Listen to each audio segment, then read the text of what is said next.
Sebelumnya, Assalamualaikum warahmatullahi wabarakatuh. Perkenalkan, nama saya Nika Nasri Yuliani dengan NIM 220512067 dari kelas TIP Angkatan 2022. Kali ini saya akan menjelaskan tentang mode infrastruktur jaringan. Yang pertama, jaringan komputer itu apa sih? Jadi, menurut Andrew Estenboom, jaringan komputer adalah kumpulan komputer otonom yang terhubung oleh media komunikasi untuk berbagi sumber daya dan informasi. Menurut William Stillings, jaringan komputer adalah kumpulan komputer yang saling terhubung dengan cara tertentu untuk mengizinkan pertukaran data dan sumber daya.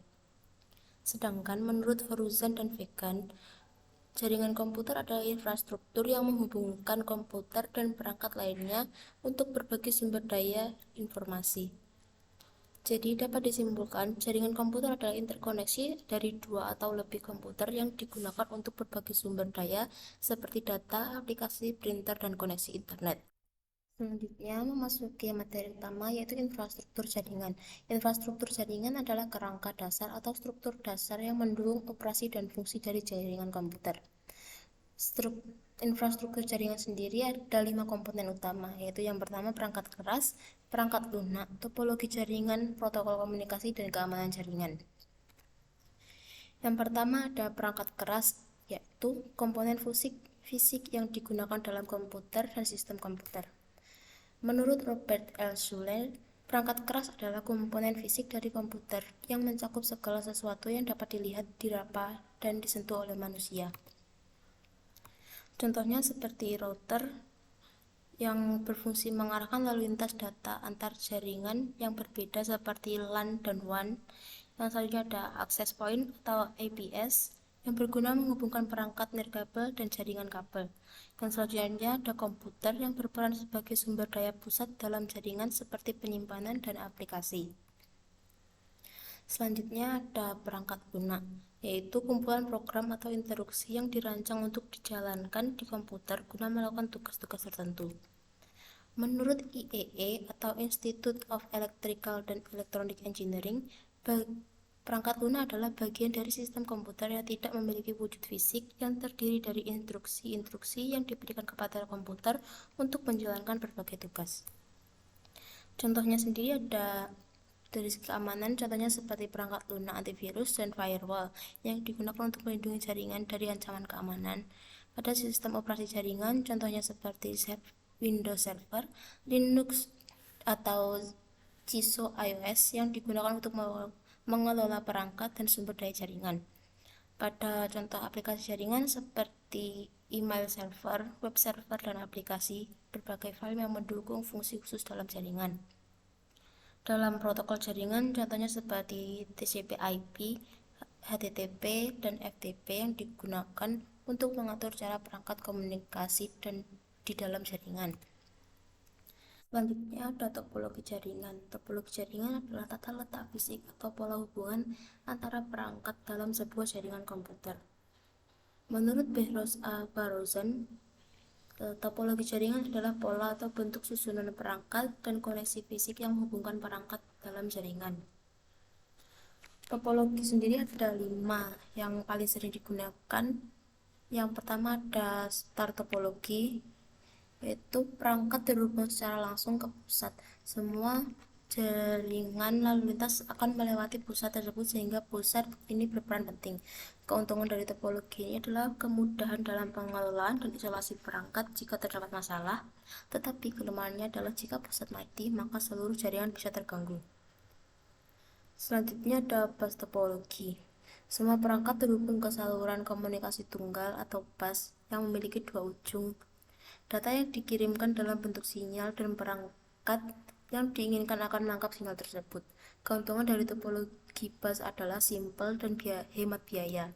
Akan tetapi, jika terjadi gangguan pada saluran, seluruh jaringan akan terganggu. Selanjutnya ada ring topologi. Setiap perangkat terhubung kedua perangkat lainnya dan membentuk cincin. Data mengalir dalam satu arah melalui cincin dan perangkat akan memproses data sesuai dengan alamatnya. Keuntungan dari topologi cincin adalah perangkat memiliki akses yang sama ke jaringan, tetapi jika ada kerusakan pada satu perangkat atau kabel, maka seluruh jaringan akan terganggu. Yang selanjutnya ada mesh topologi. Pada topologi ini, perangkat terhubung langsung ke setiap perangkat lainnya dalam jaringan. Topologi mesh adalah topologi yang paling kuat dalam hal redundansi dan kendala, karena jika satu jalur atau perangkat gagal, ada rute alternatif yang dapat digunakan. Namun, topologi ini juga paling rumit dan memerlukan banyak kabel dan konfigurasi. Selanjutnya ada hierarchical topologi. Topologi ini didasarkan pada struktur hierarki yang terdiri dari beberapa tingkat atau lapisan. Dalam setiap tingkat memiliki peran dan tanggung jawab yang berbeda dalam mengelola atau mengendalikan lalu lintas jaringan. Kelebihan dari topologi hierarki adalah sangat efektif apabila digunakan pada jaringan besar yang memerlukan struktur, skalabilitas, dan kontrol yang baik. Namun, kekurangan dari topologi ini adalah apabila jaringan pusat mengalami masalah atau kegagalan, maka akan berdampak besar pada seluruh jaringan. Yang terakhir ada extended star topologi. Topologi ini adalah variasi dari star topologi yang melibatkan lebih dari satu perangkat sentral yang berperan sebagai pusat jaringan. Namun dalam extended star topologi terdapat beberapa pusat yang terhubung satu sama lain yang menciptakan struktur yang kompleks. Topologi ini sangat baik untuk jaringan yang memerlukan tingkat redundansi dan kapasitas yang tinggi, namun pemeliharaannya lebih rumit dibandingkan dengan topologi bintang biasa. Selanjutnya ada protokol komunikasi. Protokol komunikasi adalah seperangkat aturan dan dasar yang digunakan untuk mengatur bagaimana perangkat atau sistem berkomunikasi satu sama lain dalam jaringan komputer. Menurut William Stallings, protokol komunikasi adalah aturan yang mengonversi pertukaran data antara dua entitas yang berkomunikasi. Contohnya seperti TCP/IP. TCP/IP adalah kumpulan protokol dasar yang digunakan untuk mengatur komunikasi di internet. Selanjutnya ada HTTP yang digunakan untuk mengirimkan permintaan dan menerima halaman web dari server web. Selanjutnya ada FTP yang digunakan untuk mentransfer file antara perangkat dalam jaringan. Dan yang terakhir ada SMTP yang digunakan untuk mengirim email dari satu server ke server lainnya.